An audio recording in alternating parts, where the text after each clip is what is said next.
in this episode of the Critical Oxygen Podcast. Every person who was trained in historical lactate never understood that as you increased intensity, the lactate would actually go down, because they only ever did it as a step test where they got harder and harder and harder. But if you put lactate into the system and you're below your balance point, the lactate will decrease. If you go over your balance point, your lactate will go up. Hi, everyone. Welcome back to the Critical Oxygen Podcast, where we help you optimize your physiology and maximize your athletic potential. I'm your host, Phil Batterson, and today we're joined for the second time by co-founders of the Breathe Way Better System, Coach Luke Way and Dr. Andrew Sellers, where we're going to discuss the balance point assessment and how to assess your respiratory system. Luke and Andrew, welcome back to the show. Hey, thanks for having us again. Yeah, we had such a good conversation last time, and I think, due to time constraints, we had to all, part ways pretty quick. But I'm glad you guys came back on, because after, doing the first episode, I think we left, kind of people on like a cliffhanger, for example. So I'm glad you guys were able to come back on, and this might turn into a 3-part series. Who knows? But but today, what I really want to talk about is, so not only do Luke and Andrew have their isocapnic company, but Luke is the head coach now at Balance Point Racing, which I think, Andrew, was it started by you, or was it started? Okay. So it was started by Andrew back in the day, and then Andrew, through, professional obligations and stuff like that, he's also a full-time anesthesiologist, passed it off to Luke, and now Luke is the head coach there. But they have developed this really cool system of assessments that was kind of started by a physiologist who in some circles is a rock star, in other circles relatively unknown, which I think is really unfortunate. His name is Jurg Feldman, and this guy was way ahead of his time. And Andrew, we could probably do like a whole like backstory on Jurg at some point. But the bottom line is that we have to, as coaches, do a better job of assessing our athletes' physiologies and then doing it on a day-to-day basis in order to know how to get kind of precise intensity control, for the best outcomes that we possibly could. So in that vein, in that realm, it starts with assessment. So Luke, if you wouldn't mind running through what the balance point assessment is, what it entails. Like, for example, if I was a new athlete coming in, what would we be doing for the balance point assessment, and why would we be doing it? Awesome. Well, let me kind of give you a bit of a story to lead into what and why we do it. Before I really started hanging out with Andrew, I was hanging out lots at the University of Calgary and working at their physiology, kinesiology department. And, I would quite frequently get VO2 max testing done and different types of testing done in the lab there. And at the end of, a couple of years of participating in these studies and performance assessments, I was left with this, stack of paper where they would sometimes give you the raw data, and sometimes they would just give you some numbers on a page. But really, at that point in my life, I couldn't make heads or tails over anything they gave me. Mm-hmm. It was really just numbers. And and really the best case scenario of those numbers is a benchmark that you could then maybe retest later and see if there's been some improvement maybe. But in that particular environment, there was no standardization, because there's, new students coming through all the time. The testing protocols weren't always the same. The testing equipment wasn't always the same. Mm-hmm. And so it was just numbers on a page. And I remember trying to milk Andrew for some information back then, and being like, all right, here's a stack of paper. What can you tell me? And he's like, all right, well, this is just like raw data. It doesn't really tell me a whole lot. We can sort of draw some conclusions here or there, but, really it's a flaw in the type of testing done and the philosophy behind that testing. Mm-hmm. And that's where, this sort of pet peeve of mine began, and maybe one that Andrew instilled in me, is idea that testing and coaching, the practical and the analytical, or academic, were kind of separate. Mm-hmm. And really, it needs to be one and the same for it to be powerful. It needs to be executable on training days, on race days, and everywhere in between. And so that's when Andrew really was like, all right, well, come out to the Okanagan. I'm going to test you in my garage, and we're going to pull some numbers, and we're not going to be looking at benchmarks. We're not going to be looking at VO2 max. We're not going to be looking at this. We're not going to be looking at that, but we are going to be trying to identify objectively what systems fail and what systems don't fail during these tests. And I'm like, whatever, put me in, coach. You're like, what do I have to lose? I already wasted all this time and effort, getting this data that doesn't really matter. Yeah. And I'll push back in just a second in terms of, but I love where this is going, because there are so many discrepancies, right, between the research side of things and the coaching side of things. Okay, go ahead. Yeah. And I mean, there's a rabbit hole there we can go down. So anyway, hooking up with Andrew back in these days, it was really simple, like lactate testing. It was called a balance point, or even back then it was as a fact test. Feldman and Klebchek. Klebeck. Feldman and Klebeck test fact. The fact test. And it was a standard, step test, first phase of the test where, it was interesting that there wasn't any lactate sampling on the way up on the first, step test up, which was new to me. Just a lactate test at the very end when you know that you're out of control, and he would look at the numbers and be like, yep, okay, you're out of control. We can confirm that. Yep. And then the test didn't end there. It had a second phase of the test that allowed you to come back down and confirm what too low looked like. So now we have what too high looks like. We were looking for what too low looks like. And so lactates, at the very top of the test might have been, let's just say 8 millimoles, or for round numbers, 10 millimoles, right? And from there, we bring it back down to an easy wattage or an easy stress load. And the lactates would drop from 10 to 8 or 10 to whatever. It'd be lower. And so we know what's too high. Now we know what's too low. And so now he slowly makes it harder. Say it goes from 200 watts, 210 watts, and the lactate drops a little bit more. It goes from 210 to 220, and lactates drop a little bit more. And at a certain point, the lactates stop dropping, and they start to go back up again. And this is where the lactic balance point actually began and came from. And that's where the name of our coaching company came from, is this idea of finding a lactate balance point. I'm going to add one little key there, because people might have heard what you were saying, but might have missed the key to that as you start to clear lactate, you clearly show, and we did this thousands of times, that as you increase the intensity during the warm-up, during the second phase of the test, you will continue to clear lactate because you're below your balance point. And anytime you're below your balance point, your lactate trends will show decreasing lactate numbers. And every person who was trained in historical lactate never understood that as you increased intensity, the lactate would actually go down, because they only ever did it as a step test where they got harder and harder and harder.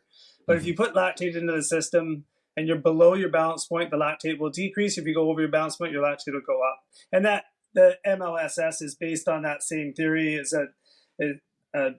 taking Jurg's ideas and trying to put it into an easier, more friendly, systematic way of testing, which isn't as nuanced as balance point, and it was hard for people to understand that. But yeah, the rest of the description was perfect, Luke, but people will miss that piece of it if they haven't done it before. And it's very easy to explain how lactate works in the human body if you actually do. You only need to do one of those tests to actually see it work, and it becomes. You start questioning what everybody thinks they know about lactate when you see that test in real life. So there's lots of people that have done that test now, but not enough to actually shift the conversation in the masses. Yeah. I have students like in university right now that are still being taught the 4 millimole rule, which is crazy. I was going to say, So I will add here that it doesn't matter what you get up to and then what you come back down to. That's also something that Andrew has really talked to me about, is like, Luke used the example, oh, you go up to 10 and then after, like a rest when you start exercising and it's down back to 8.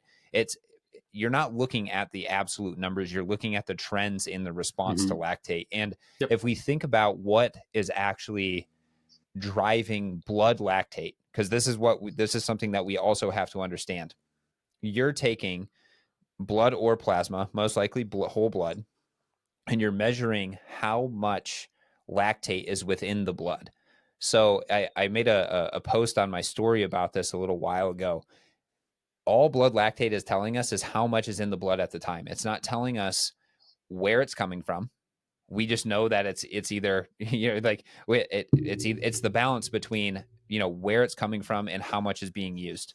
So when you start to exercise harder and harder and harder and harder, most likely you're going to be recruiting type 2 fibers, which are going to be more glycolytic, relying on more glycolysis, which is going to result in more lactate being created, synthesized in the muscle, and it can't be handled by your lactate consumers, which are the conversion from lactate to pyruvate and then imported into the mitochondria. So there's a disbalance that happens, and that's why we start to see an accumulation. So then when you do maximal exercise or close to maximal exercise, you're going to have a lot of lactate in your blood. You take a step back, reduce it to an easier level, like Luke was saying, 200 watts, and then you track how that lactate is then changing, because now, conceivably, if you're under your maximal lactate steady state, your lactate balance point, your lactate 2, whatever you want to call it, second threshold, you are not accumulating, you are not producing more lactate than your lactate consumers can actually take in. So you'll see it go down, and then there will be a point where a balance point where that lactate then starts to accumulate, right? So yep. I absolutely love that, because it actually takes into account all of the nuance of the system that's actually happening. And where, when you're using things like 2 millimole, 4 millimole, you would say, like, if we did this test on somebody, only measured at the very end, and they got up to 10, and then they never came back to below 2, you'd be like, oh, well, they're always exercising above second threshold. Or if they never came below 4, you'd be like, oh, well, they were above their second threshold this entire time. But you could objectively look at the individual riding that bike and be like, oh yeah, they're clipping along. They're talking to me. Like if we didn't have a mask in their mouth, they'd be able to talk to me at 200 watts, for example. So I think a lot of the times we get too wrapped up in the number of whatever physiological variable that we're trying to measure. People do this all the time with SMO2. It's a percentage. They're like, oh, well, what percentage do I have to exercise at to be at my threshold? I'm like, that's not how it works. You have to look at the trends. You have to look at how your SMO2 is trending. Is it going up? Is it staying flat, or is it going down? Because that's going to give you a really good indication of how your physiology is actually responding. So what I'm trying to say is that it's that is what the balance point test, or at least this iteration, was trying to get at. So, okay. So you did this balance point test, and then it changed the balance point test, and it changed the trajectory of my life, and quite literally, because, what was over the span of like a 4-day weekend that I was in the Okanagan hanging out with Andrew, we probably did 2 or 3 or 4 tests. And both to like confirm and for him to just show like, okay, we did a test, let's go out and do a ride. And we, go and do like a, 90K ride, have some dinner, and then we like maybe retest. And he'd be like, okay, look, this is what it looks like when you're tired, right? We still see a balance point. It just changes in like performance. And so it was so fascinating to me how easy Andrew was able to show me standardization and repeatability, so repeatable a monkey could do it. And we started doing what we called lactate blitzes, BPA blitzes, and we would line up a whole plethora of athletes over the span of a couple of days, and we would recruit junior athletes to come and help us collect samples. And it was not this like white coat black art sort of like scenario where it's like this really, academic and like an overly formal environment. It was just like anybody could execute this protocol and get reliable results. Like, it doesn't matter if you're a doctor or a schmo coming in off the street. If you can pull a lactate sample without tainting it, you can pull a lactate sample without tainting I learned it, that and watching people do lactate samples on Instagram, I can see that that's still actually an art most people don't have. Yeah. But that's just having steady hands. Yep. So anyway, so that's where the balance point assessment sort of began for me. I'm sure there's backstory with Andrew and Jörg that coming to this realization of where it is. But I'll start it from here. As we got more technology involved, we would integrate it into this idea. And so we got a FitMate, which is, air quotes, portable VO2 analyzer. And it wasn't that portable, but it was portable for the time. And so we started doing respiratory data and understanding how well you would absorb oxygen. You get some VO2 numbers. And then along came the bioharness. The bioharness was a stretch sensor that measured the mechanics of how you breathed. And what other technology did we get in the early days? Obviously, we did RLX from the Polar heart rate strap back then. And then, of course, we were incorporating cadence. Like, basically, we were trying to incorporate as much objective data as possible to check off another box of like how can we create this whole picture of what systems are in control and what systems are squeaky, are falling apart. Pretty soon after we added FitMate, we actually had access to a NIRS device before the pre-Moxie device. It was called Portamon, and we played around with that for a couple of years with really horrible software before Roger started this company and brought us Moxie. But, Portamon is still around. Oh yeah, they're medical grade. They just their market was never the sports industry, but again, Jörg was ahead of his time and brought it to us, and we ran a camp down in Joshua Tree and tested Jeff Kabush and a bunch of athletes that came to Joshua Tree with me, and that's actually the first camp that Peter O'Brien came with, and he came as a programmer to help us manage all the data, and that's all he did. Wow, he was pulling Portamon data, FitMate data, heart rate data, lactate data, wattage data, and putting it all onto a single screen, and then we were predicting what the results were in terms of limitations, while Jörg was doing it by hand, and it was taking him 6 hours per athlete to go through the data by hand. And in 30 minutes, Peter was able to pull all that data, put it on the screen for us, and we tested ourselves with 5 athletes to see if we would come up with the same answers that Jörg was coming up with.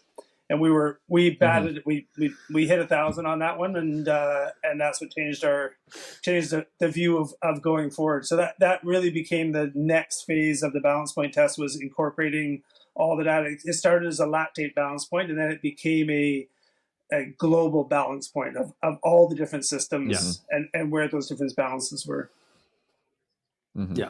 Yeah, and then the introduction of the Moxie was really pretty revolutionary. I fought it. I remember Andrew being like, "Yeah, you got to get this Moxie device." I'm like, "Really?" And then I got one, and I'm like, "Really? Like, is this really better than lactate? Really?" And so it took a couple of long sort of education sessions with Andrew of learning what I'm looking at to start to be able to incorporate it into our testing protocol.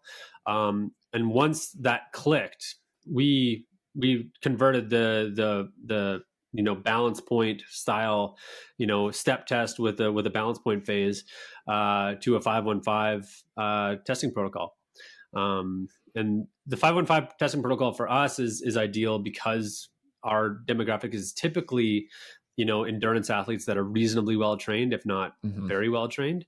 So an hour of running or an hour on the bike, getting slowly harder is totally acceptable. For new athletes, that might be a little long. So switching to a 313 or a 414, even a standard step test might be a little bit more useful, just because, at the end of the day, if they can't handle the volume of running, then it's just going to show that they're tired. Yep. Yeah, exactly. I recommend to people a broken step test, an incremental step test, right? Like a 4-1 or a 3-1. If it's really, if the fatigue is going to be what's limiting, like if your fitness is not up to actually being able to perform the test, then of course you have to change the test in order to handle that. But in an ideal world, the 515, 414, would be the kind of the pinnacle of that, right? Well, and that's part of the philosophy of this testing, is that it's not like you going into a lab and you paying for or getting a standard 4 millimole based step test that everybody does. It is the resolution of the test is calibrated for how strong my mom is calibrated for how strong Jeff Kabush is, right? It's calibrated so it's getting the relevant data needed in an acceptable amount of time. I'm just gonna, right? I'm gonna put another word out for your listeners, is the difference between a test and an assessment. So a test is what typically what the universities do, because they're trying to get a number that they can compare repeatability, and they'll test them at the beginning, and then they'll test them again, and they'll look at the difference in the test. And what the balance point really is an assessment, and it's an assessment of the individual. And we are not trying to see how good they are. We're trying to see where their flaws are. So coming into the test tired or coming into the test dehydrated is totally fine, because it will show up what your limitation is, and that's what we're actually looking for. We're not looking to confirm that you're good. We're looking to find out, even the best athlete in the world, like Luke does a lot of testing with Corey Wallace, who just won the 24-hour mountain bike, and arguably one of the five-time world champion 24-hour mountain biker. So arguably one of the best endurance athletes on the planet. And he comes to Luke to find out what he needs to work on. So he's not seeing how good he is, because we know he's good. We're trying to see what limitation he has that he can work on in the off season, or in the middle of the season, which system is being downgraded because of his racing, that he needs to actually rest and recover so that he doesn't blow up towards the end of the season. And so this is a pattern that Corey's done for years with Luke, and has been extremely successful using it. But it's really important for the listeners to remember, this is not a test. It's an assessment of limitations. Yeah. Well, that's one of the crux of the whole philosophy, is that instead of just giving you these like numbers on a page, it's really about this page 3, right? Page 3 is the physiologic identified limiters, right? Out of a 25 page report, the third page is the only one that needs to go on your fridge or on your bathroom mirror, right? That's the one that needs to be staring you in the face, being like, okay, you're going to go out for a ride, you're going to go out for a run today. These are the things that you're going to be thinking about. These are the things that you're trying to optimize, and focusing on training those limitations. Where a lot of people, if not given the information, will revert back to the idea of no pain, no gain. All right. Just working harder for the sake of working harder, when really we end up like gravitating to our strengths and sitting in that rut of doing what you like to do. And really, if you want to get better at doing this, you got to practice doing this. Right. Yeah. I think too, an important point there is, well, first of all, let's define what a limiter is really trying to get at. And I almost always use the assembly line metaphor. I think I heard it first from Evan Picon, but he could have got it from somebody else. But if you're trying to assemble a car and you have to do windows, doors, and engine, right, and it's all linear, then if your biggest limiting factor is installing the engine, it doesn't make sense to increase your output of installing doors or windows, because you're always going to be limited by the fact that you can't install the engine faster. So you have to make it, easier to install the engine, get more people to install the engine, those sort of things, in order to then bring the assembly line as fast as possible. And then you realize, oh, now the windows, now the window installation is what's limiting us. So then you target that. And something that I've slowly realized is that, with identifying a limiter, you're not going to go out and just, there might be certain specific avenues. For example, if you have a pulmonary limitation, you need to do respiratory muscle training to some extent, but you're not going to just be like, well, we're just going to get rid of all of our training principles that we ever knew and do a specific thing. You're still going to stick to the basics, right? Your consistency, specificity, progression. You're going to stick to this idea of, generally polarized training, potentially in the beginning, that gets more specific as you go. And so you're going to keep all of those overarching, principles of training. It's just the way you train is a little bit different, right? Maybe you're focusing on, for example, like some of the things that I say, and actually this would be a perfect place to tell me if I'm totally off base here. But, if somebody has a pulmonary limitation, at least from what I've done in practice, my big thing is, you recommend, some level of respiratory muscle training. That would be the first. But within training, if you're doing interval training, I tell people to do a hard start interval. So you do 10 to 20 seconds pretty hard and focus on your breathing during that time, and then bring it down to whatever your goal pace is for the rest of that interval. Because the goal of that interval is to stimulate, that high intensity, but also stimulate that high intensity and focus on what you're doing to your respiratory system, right? So it's just a small tweak. It's 20 seconds at the beginning of each interval, but that can make a huge difference, right? Because now you're not ramping. You're trying to up. get a CO2 spike that's going to inspire that respiratory. So this is actually a perfect segue into identifying limiters properly, right? So if we can identify these things, cardiac, respiratory, metabolic, muscular, psychological, we can get into circulatory, other stuff like that, but these are the more easily testable ones. Now, it's not enough for us to just identify those global systems. It's also important for us to identify, are we interested in the function of it? Are we interested in the actual structure that we have? And so the analogy with this is like, if a 7-foot tall dude walks into the room and you look at them, can you say without a doubt that that's an NBA star? No. I mean, that person has some of the structures that would be beneficial, but we have no idea if that person can run or dribble or shoot or any of that stuff. So there's the function versus the structure. And so when you're talking about that interval set, we need to identify, are we trying to fundamentally help the structures? Are we trying to improve your functionality? And we were talking about this before the podcast a little bit, about the difference between like a perfect spirometry result and the practical application of using your lungs, using your respiratory system on the bike or on the run. And a lot of times they're not, causal. They're not,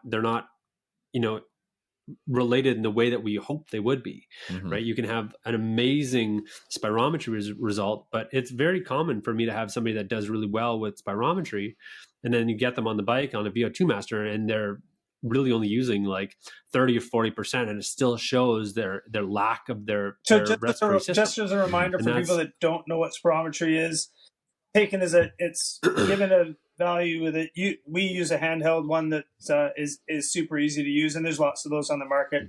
They're relatively inexpensive. It's a single breath maximum exhale, and it measures how much volume you can push out in the first second and over a period of time, 6 seconds usually. So that's an FEV, forced expiratory volume. 6 is over 6 seconds, and FEV1 is over the first second. And that gives you a global look at how big your respiratory system is, the volume of your total lung volume, and how much you can get out in the first second, which is a somewhat potential measure of power and the power of the breath. Those are the numbers that you get from spirometry. The numbers that you get from VO2 Master when you're actually working out is every minute and every breath you take, we can actually see those volumes and how fast you're having to move those volumes to be able to match the demands of the intensity that you're riding at. And again, that's the data that has been, when Luke was talking about raw data from his test when he was at university, sometimes he would be able to see that data, but he had no idea what that data meant. And part of this whole discussion about what a balanced mind is actually looking at what does it mean to breathe 50 breaths a minute and only be breathing 1.5 liters per breath. It means that you're breathing 75 liters in a minute, but there's way more efficient ways of doing that. So that was, I just wanted to jump in there just from the structural functional point of respiratory. Well, no, exactly, and the value of the spirometry prior to doing, you know, the BPA, the assessment there, is you do get a quick look under the hood to see like what is this athlete coming in with, right? What tools do they have to work with? And now that we know that this person has whatever 5-liter lung capacity or 6-liter lung capacity or whatever it might be, when you get them out and actually like running or riding, they have to be able to utilize some percentage of that.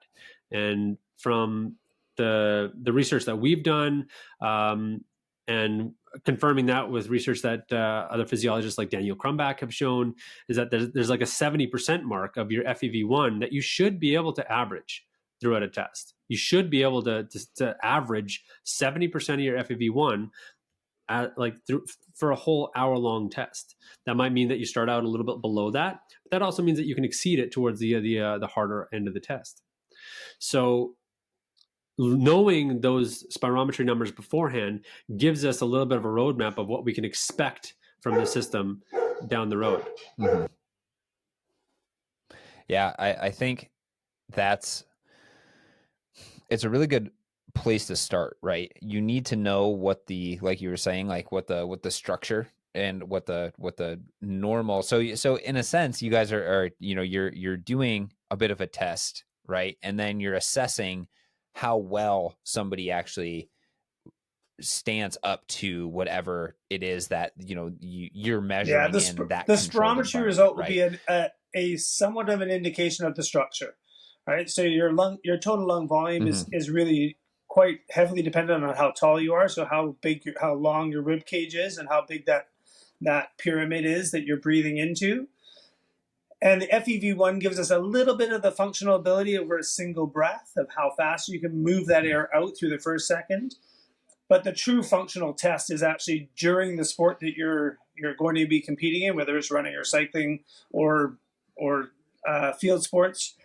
And that really is the benefit of VO2 Master, is being able to see that in the real world. And that's where, as Luke said, he's got athletes where he's tested them and they have a decent lung volume, 5 liters. They can breathe 4 liters in the first second. They're hitting 80% of their total lung volume in the first second. That's a good result if you compare it on a normalized scale. But the problem is that although they have the ability to breathe once 4 liters in a second, when they actually start running, they don't actually ever use more than 2 liters of their lung volume. So they're using less than 50%. They're using 40% of their total lung volume, or half of their FEV1, and they're leaving a whole lot of unused portion of their lung, and that's their inability, and that becomes a functional limitation. And it really is just, it can be a strength thing, but it's usually a coordination. Right? It's usually the inability to control the diaphragm and coordinate the intercostal muscles and the abdominal muscles, both inhaling and exhaling. And after you've looked at lots of these, you can actually start looking at different athletes as they have an inhalational limitation or an exhalational limitation. And there are patterns in some athletes, depending on their history, on what they did for sports before that, or whether they've been involved in other strength sports. But that's the functional assessment of where the limitation is. And that becomes now, do they actually, if they have a structural limitation, they have small volumes, then there's some specific exercises we can do to increase their lung volumes. If they have a functional limitation, it becomes a coordination issue, and that becomes the focus of the training through respiratory muscle training. And as you said, Phil, when people are actually doing the exercises, they can actually start thinking about their breathing while they're doing their training. It doesn't have to be just during interval training. It can be during their long, easy sets as well. And that is one of the best ways to do it. And Right. instead of getting bored on a trainer riding steady state for hours and hours, you can actually do some incredible work on your respiratory system while you're doing that. And it keeps your mind focused and gets you engaged and puts you in a flow state way easier if you're thinking about your breathing.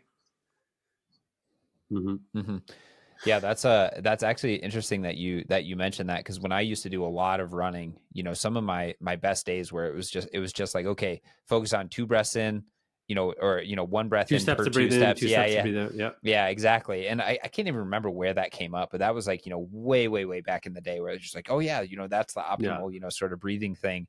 And then there's like a YouTube video where this guy is like, well, I count steps. And he's like, that's how I get into a flow state to do, like these 100, 200 mile races that I do.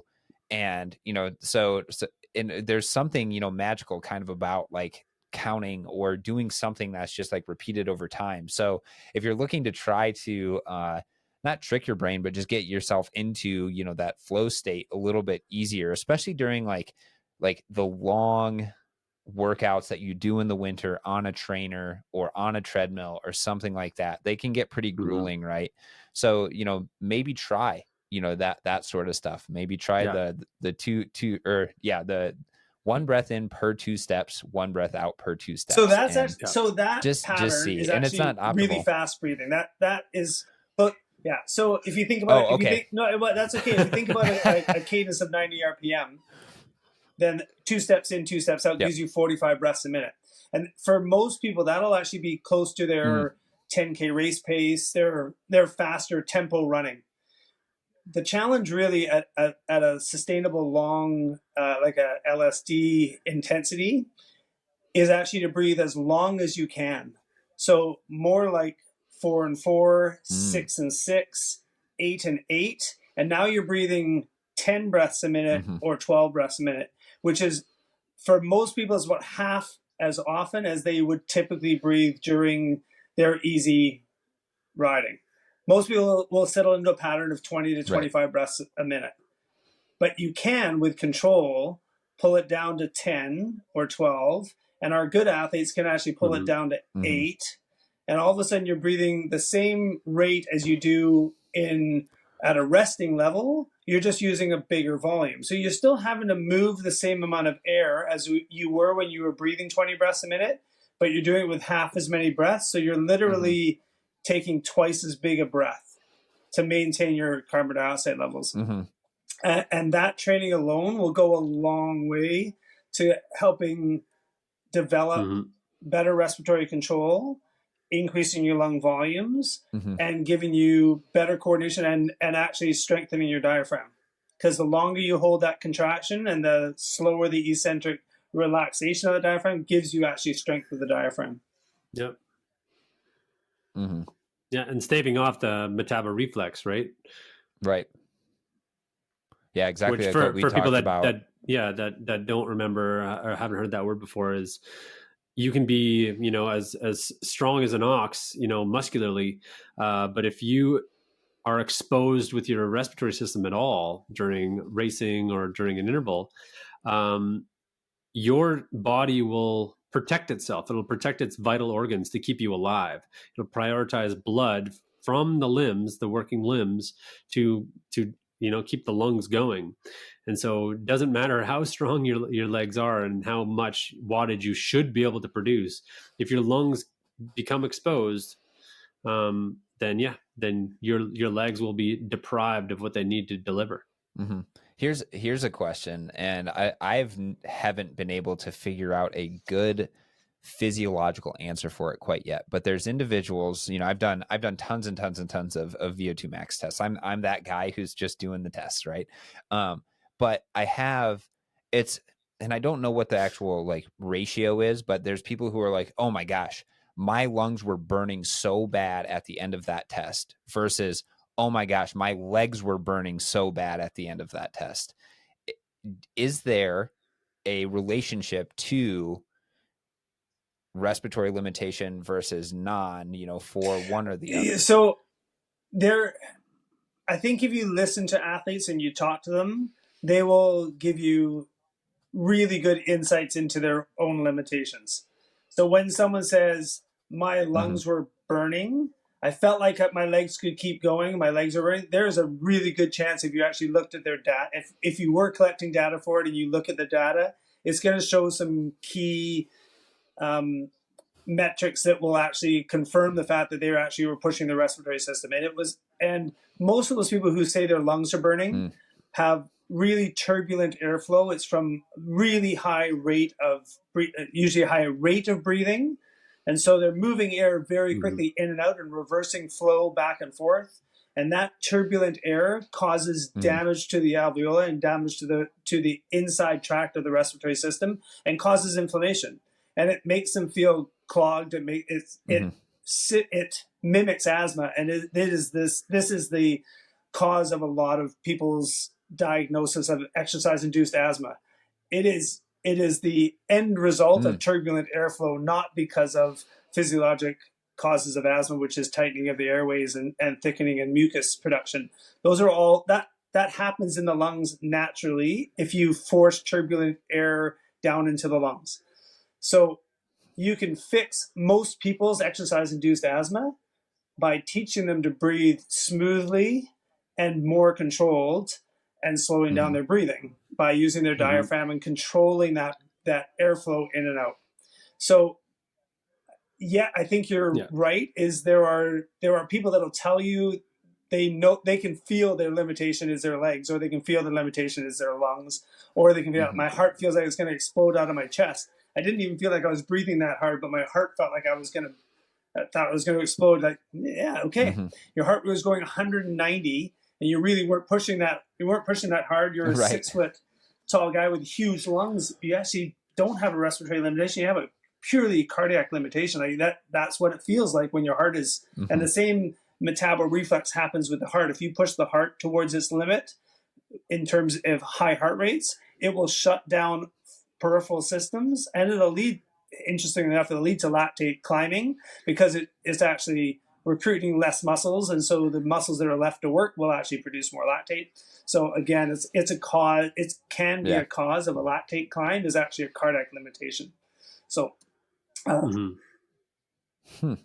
I mean to bring it back to like philosophy of testing, this is where we try to produce arguments, right? It's not like, here's this one metric that's showing that you have this strength or this weakness. It's like, oh no, let's build an argument around a respiratory limitation, a cardiac limitation, a peripheral muscular limitation.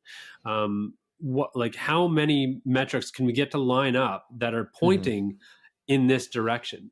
And that's the beauty of sort of a concert of biomarkers, is that you get to build that argument. And the more biomarkers you can incorporate into your reporting, the more objective ways that you can point the finger this way or that way, that this system looked like it was shaky, but everything else about that system looks strong. But that system might have been affected by all this other stuff. And then you can figure out, okay, is it a functional or is it a structural issue?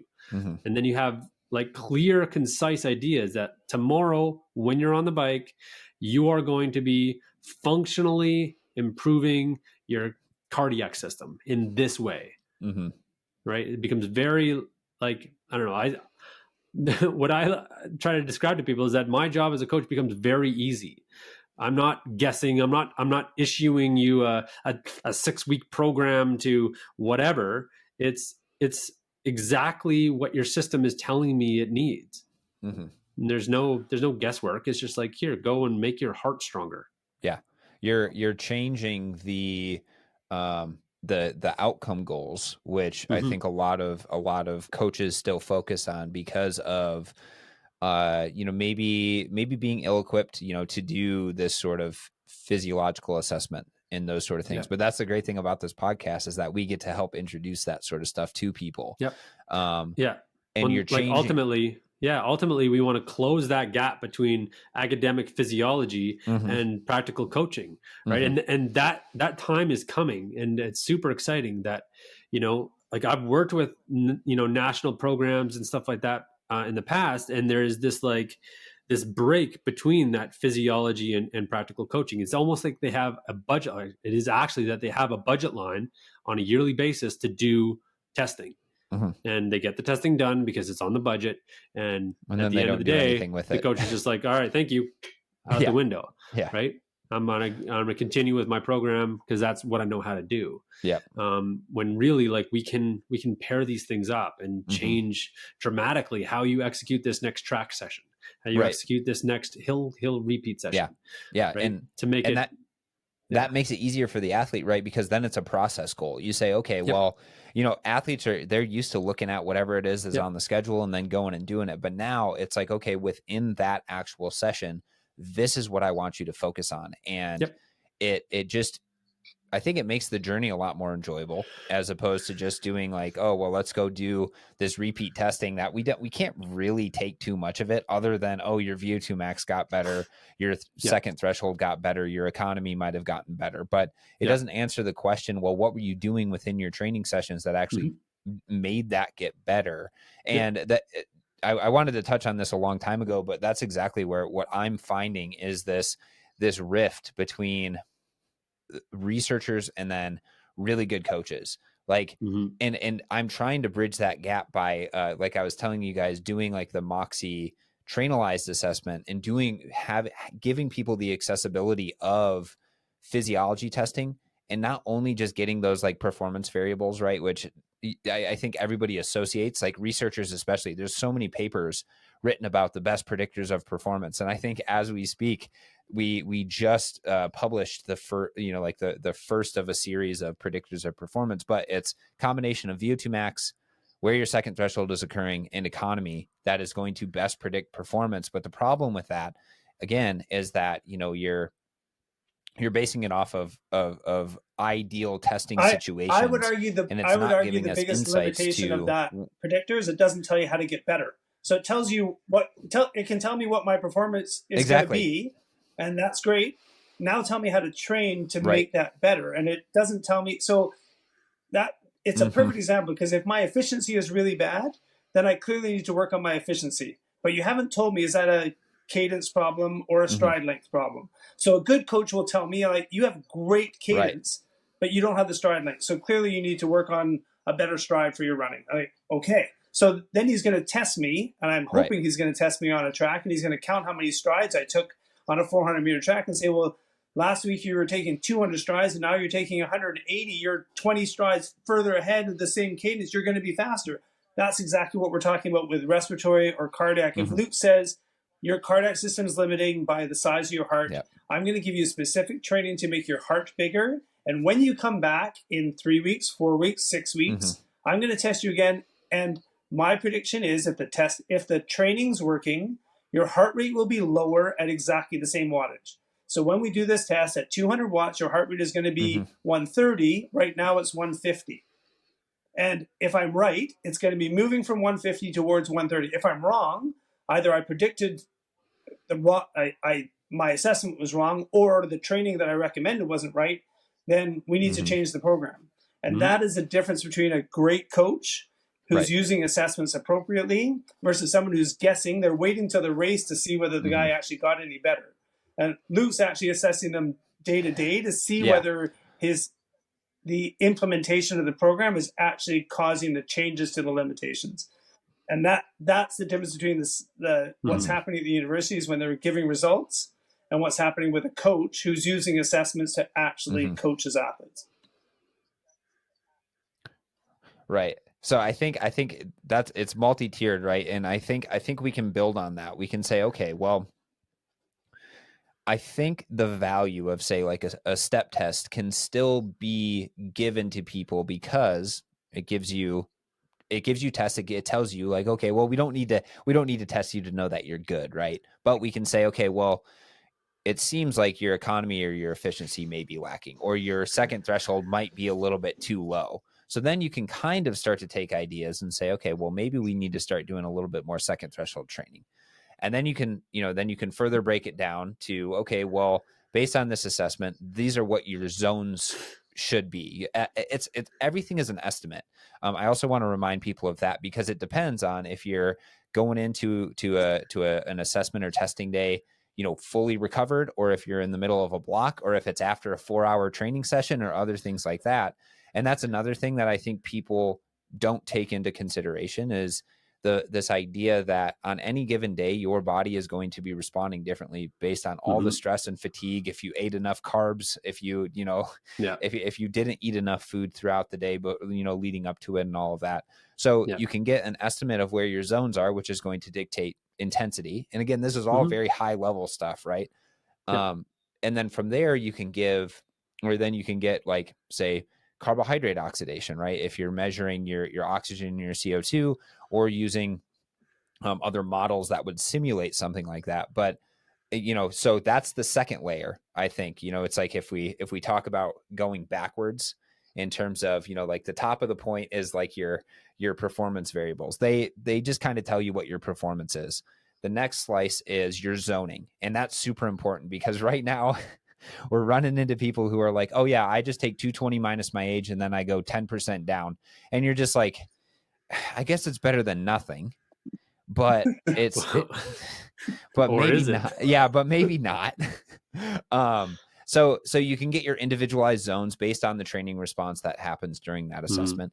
And then, kind of like I would say like the bedrock of that is going to then be kind of what is actually limiting your performance. Because the only way that you're actually going to be able to get better is integrating, training that limiter, plus having adequate, intensity distribution, which should then result in better performance. And that will result from changes in your physiology.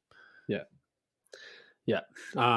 Gosh, there's so many things that were in my head that I'm like, all right, I need to. So first of all, I think it needs to be said more on platforms like this, that the 220 minus your age was a simple model that was early research done, that was easy for people to understand and execute on. But it's hugely limited in its applicability for most people. Yeah. And Andrew will definitely correct me if I'm wrong, but I believe it was a 1970s German study based on 8 people. It was not. Yeah, I knew it was a small 18, sample size. I didn't know if it was that low. Extremely small and okay, 18. Yeah. Yeah. So yeah, it has its purpose. And if you're a weekend warrior, you're trying to get fit again, like it's a good like hip shot at sort of understanding how to keep yourself from exploding maybe on the treadmill at the YMCA. Right. But as soon as you want to get a little bit more in depth about how you individually should be training, it's good to dig a little bit deeper than that. Another piece of this that I like to explain to new athletes in the program is that intelligence training, like we are talking all about training intelligence right now, is sort of like the brackets of the equation. Everything is multiplied by work done. And so if you're not doing any work, it doesn't matter how intelligent your work is. Right. It's multiplied by 0. But if you're getting quite a bit of work done and it's not intelligent, then like you're going to see some improvement for a while, because your body's going to respond to that volume as long as you're recovering from it on a week-to-week basis. Once your system has adapted to that level of training volume and consistency, then we start looking like we need to get more intelligent. And at the elite level, everybody is capable and willing to work hard. Everybody's willing to show up every day. Not everybody's able to recover as well. And that recovery is hand in hand with the intelligence of the training. If you're defaulting back to just working hard day after day and not directing that work into the limitations that need conditioning, then yeah, you are just going to be beating yourself against the wall after a little while. Whereas if we can identify, for example, if we, if we identify that there's a respiratory limitation, instead of going out and trying to get, some sort of response from hill repeats at your maximum, you can sit on a couch and do breathe wave for 20 minutes and get the exact stimulus your respiratory system needs, that's identified during testing. And so while you're doing that, the whole rest of your system, your cardiac system, for a large part, your peripheral system is completely rested. And so, 12 hours later or 24 hours later, you're ready to go. And so your weekly amount of volume goes up of usable training time. Yeah, I'm sure there's more we could dig in with that. Yeah, no, it's life. We're all limited by the amount of time. Well, unless you're really an elite level athlete, but they're still limited by the amount of time that they can actually spend training.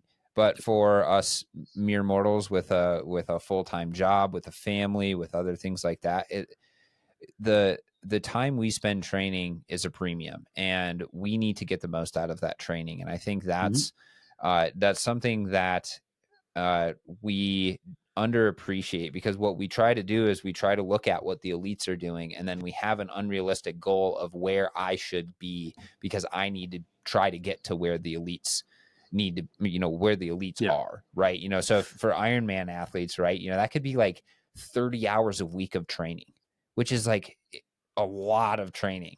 And it's like, okay, well, with the full-time job and, 2 kids and all this other stuff, it's like, is that really realistic? And the answer is no. So by doing a little bit more of the grunt work up front, finding like a good coach that's going to give you the tools, the things you need to focus on per training session, and then working with your coach on a consistent basis to try to figure out, what's working, what's not, how are you recovering? Like, for example, I was just talking to Aaron Geyser, who's a guy who comes on, who's a host guest host that comes on regularly.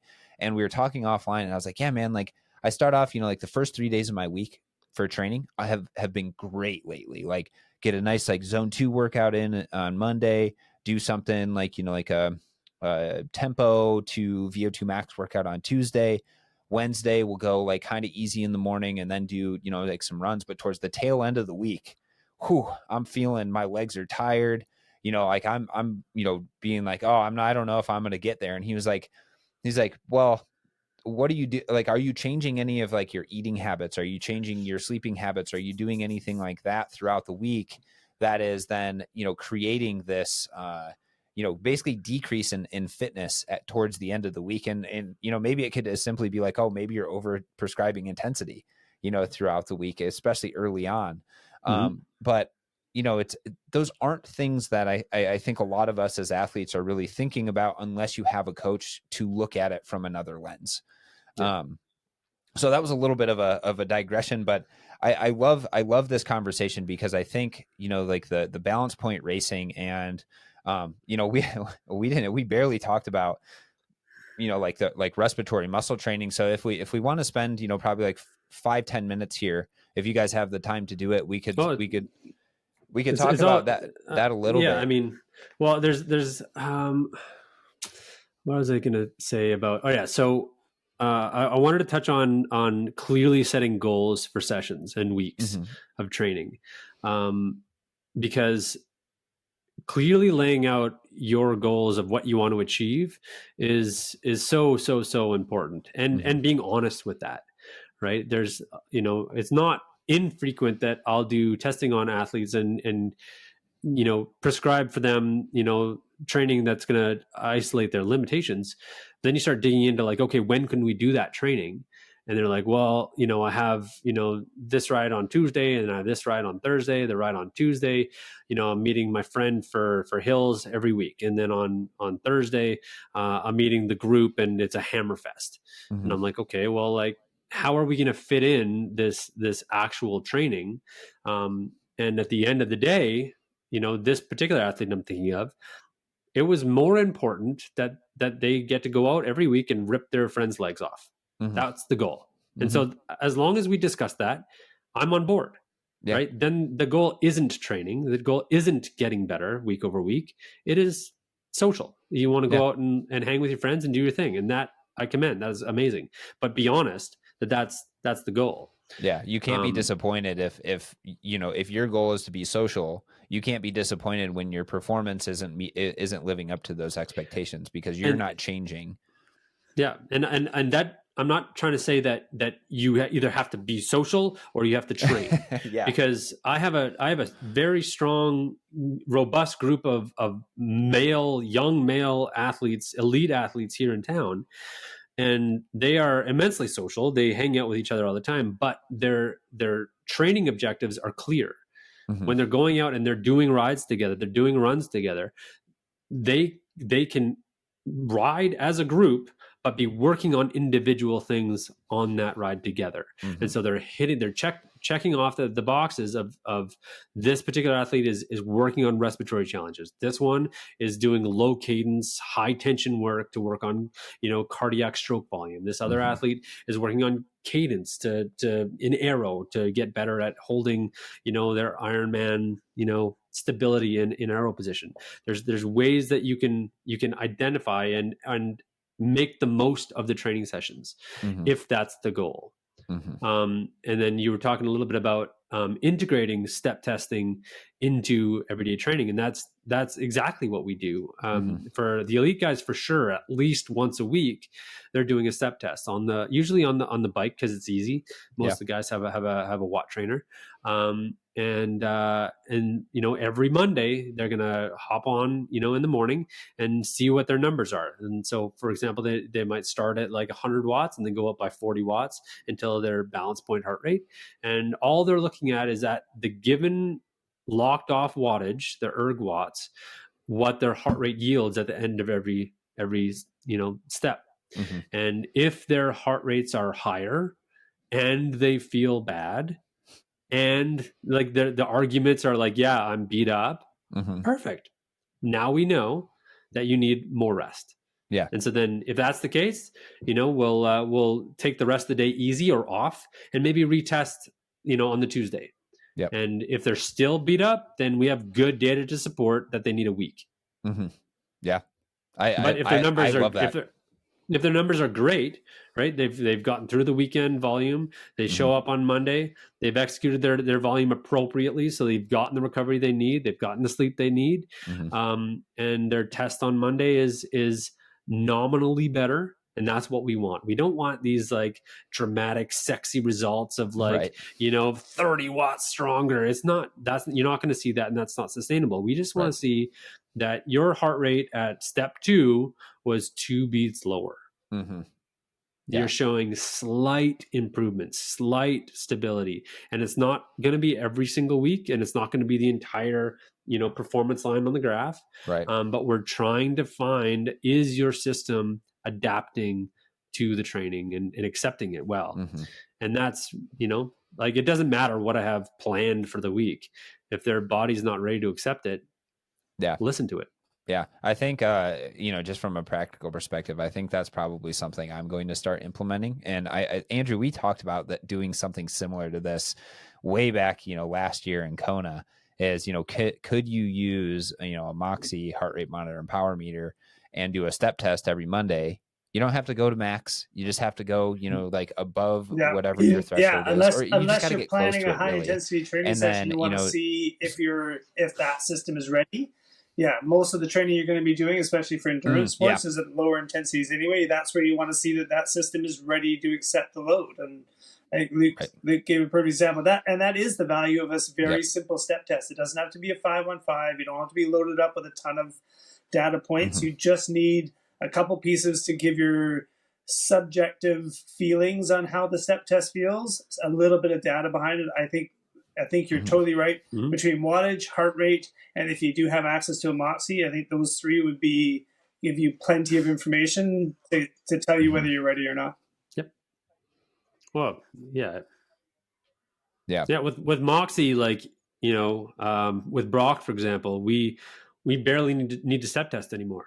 He can go out and ride at a given wattage, and we can watch to see what his Moxie does. And we can be like, his Moxie is 10% lower than normal. All right. Okay. Well, we already have a pretty good indicator that he's on the gas more. It's costing him more than it The normally best thing does. about having all Right. these conversations about coaching No, I is know. we And haven't that's, actually had a chance to talk about breathe weight. But the best part is it means we're going to get invited back, which is awesome. yeah. Yeah. Yeah. Yeah. No, I think we'll keep it, we'll wrap it up here. You know, such a wealth of information, guys. I really appreciate you guys coming on and just being willing to share, you know, your experiences, what you're doing with your, you know, coaching practice. I mean, you know, it's like obviously technology, you know, plays a pinnacle role in, you know, like the data, right? And we were talking offline is that data is data unless you actually can incorporate it and interpret it correctly. So you need that education to be able to use it. And I think my biggest takeaway from this episode is this idea that maybe on a week to week basis, I'll start on Mondays just to monitor, you know, how am I responding to things, doing a step test and just seeing, okay, step test followed by, you know, some like, you know, some recovery or some zone 2 stuff, and then analyze the step test and see how that then, you know, how I can approach training, you know, during that week. Do I need to course correct a little bit? Am I feeling really good? And can I kind of go for it? And that's another thing, right? Is the more, you know, like field-based testing and the more like testing you can build into training, the better off you're going to be, because then it's not this big thing where you're just totally deviating away from, you know, from your testing or from your training. You're just assessing, course correcting, and then, you know, hopefully that trend is going up. Yep. Yeah. Think about it like you're driving down an icy highway in the wintertime, right? If you don't have a whole lot of data and sensors on the road, you're going to be like doing donuts the whole time trying to keep yourself on the road. And hopefully if you do it well, your goal should be to just stay on the road. But with, you know, a little bit more, you know, intuition and knowledge as to what's going on, then you can like make small corrections and keep yourself on the straight and narrow and go farther. Yep. Yes, exactly. We'll leave you guys all with that. You can find me as always at Critical02 on Instagram. So if you have any questions about this episode, direct questions over there. You can find Luke. Andrew, are you on Instagram or anything? Not a. Well, if you have questions for Andrew, you can direct them either to me or to Luke. Luke, what's your Instagram handle? It's just isokapnick. Yeah. Okay. Yep. Reach out to Luke at isokapnick if you have any questions, whether it's, you know, balance point stuff, whether it's, you know, how he. Yep, right there. He's on the YouTube. He's holding up his isokapnick shirt. So reach out to him there. And if you guys have any questions on YouTube, just leave a comment down below, and we'll catch you guys in the next one.